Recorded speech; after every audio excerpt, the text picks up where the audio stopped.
Ahoy! Today is the 100th day of my glamping adventure. So I want to start off by taking some time to review all of the things I've accomplished since I started this, and then afterwards I'm going to talk about some big changes that are coming to the channel, so be sure to stay tuned for that.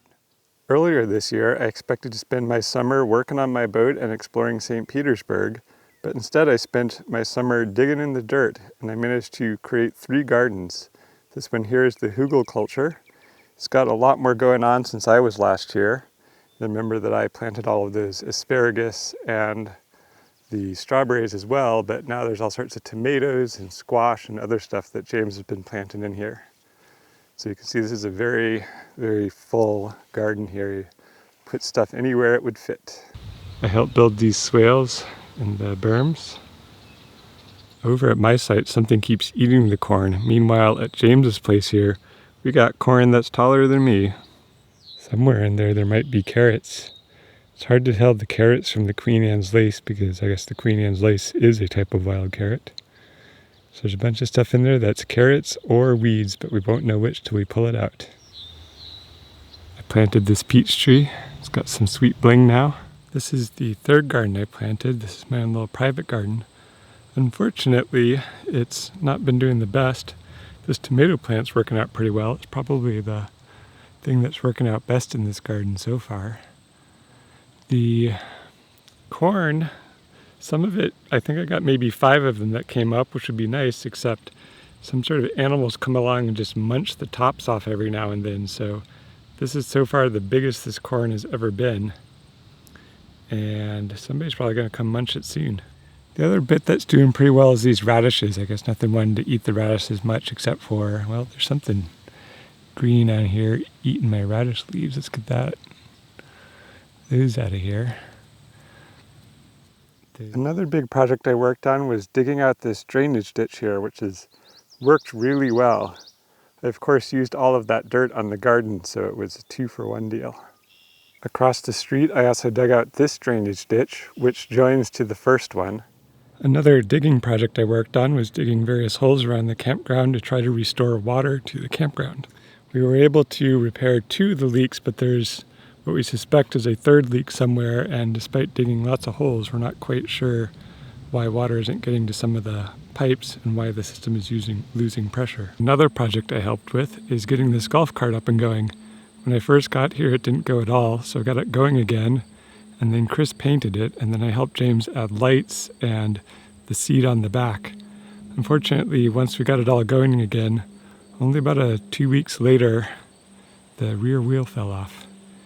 And that wasn't too exciting. And unfortunately, this is such an old golf cart that even though we only need 3 simple pieces to get this wheel back on, it's not clear we can actually get those pieces. It's a 1981 and people seem to only carry the 84 and up model. So Chris was coming around the corner and the whole axle just slipped right out. And when we took it apart, it turned out that the bearing had just disintegrated. I also worked on getting this 2nd golf cart working. I did in fact get it to go, which is a momentous thing because nobody's ever seen it go before under its own power. The challenge now is getting it to stop. The brakes are all seized up, and on this side I was able to get off the brake drum and clean things up. But on the other side here, this brake drum is frozen on there nice and strong. So I've been hitting it with PB Blaster and trying to pry it off, and hopefully that will be enough. I may have to hit it with some serious heat, which has its own set of risks, but might be what's necessary to break it free. But we'll see. I'd like to get this one moving, especially since the Rose cart is now out of commission.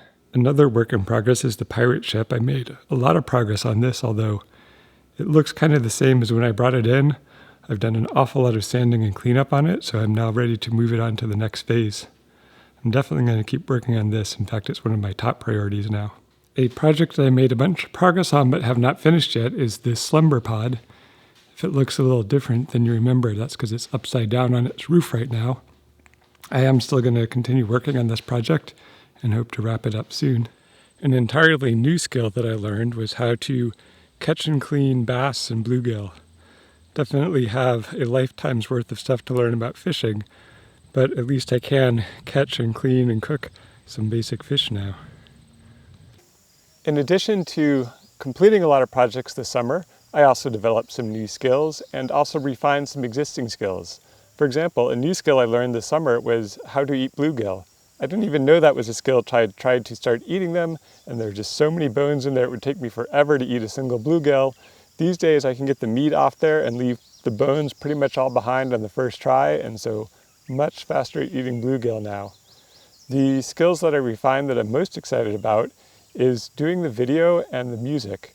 I successfully recorded video every day for 100 days in a row and released video almost every one of those days, except at the very beginning when I was on the road there, I just had so little time, I had to consolidate. It was, the first couple days into a supercut.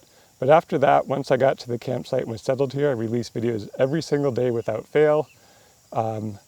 Until I got up to these last two videos, and we'll get to that in a minute. But I did shoot every day, and I have released all days now 1 through 100. I'm pretty excited about that. And I also wrote something like 50 songs. I haven't even counted. I wrote a lot of backing music for all of that stuff. This project was really good for me because prior to doing this video project, I'd actually been recording videos about my Great Loop boating trip for over a year and a half, and in that time I'd released one video. I was getting so hung up on trying to get everything perfect and everything awesome that I was paralyzed and unable to release anything at all. But of course you can't just be perfect and great and awesome right out of the gate. You're gonna make mistakes, and the only way to see those mistakes and improve on them is to shoot the video, release the video, and see what you did wrong, and then try to improve on it again. And so having this quick cycle time of a video every day, I definitely learned a lot of stuff, like I'm not cutting my head off so much anymore. I'm not saying I don't ever do it, but not so much anymore. And I'm not getting all hung up on those fine little details and being so paralyzed I'm afraid to release anything. And sort of the same thing with the music. I'm not getting stuck and then not doing anything at all. Now when I get stuck, I was able to just, either abandon a track if it just wasn't going anywhere and start something new, but most of the time I was able to work something out and actually release that. And that was really good to have both on the video and the music side, that pressure that you got this time set aside, you got to release this video today, you can't just keep stalling on it, you got to get it done. That was really good. It definitely improved my skills in doing the video and the music, but it has now started to become a problem. I have ideas for stuff I want to do that simply can't be done in a day. It's like, ooh, I know that I could do more with this song, but I got to release it now, so I'm just going to do this thing that I'm not as satisfied with. Same thing with the video. There's a lot of stuff I want to do with effects or 3D modeling or other stuff that I just can't do if I'm releasing every day. There's only so many hours per day, and I just don't have the time to work on that stuff. Additionally, I want to start working on larger projects that are going to involve a lot of sort of boring off-camera work. For example, doing a lot of 3D modeling and planning and ordering of parts and things that just aren't exciting to see on video. And I need the time that I was spending to do the video to get started on those projects. So I am going to be rebooting the channel. I'm very excited about this. I'm no longer doing daily videos, and that's not a bad thing. It's not that I'm not working as hard on producing video content. It's just that I'm doing a different type of work now where it's not quite so visible to you yet. I'm in this little silent period here where I'm doing a whole bunch of work behind the scenes, and hopefully before the end of the year, I'm going to be coming back and relaunching the channel, and it's going to be better than ever.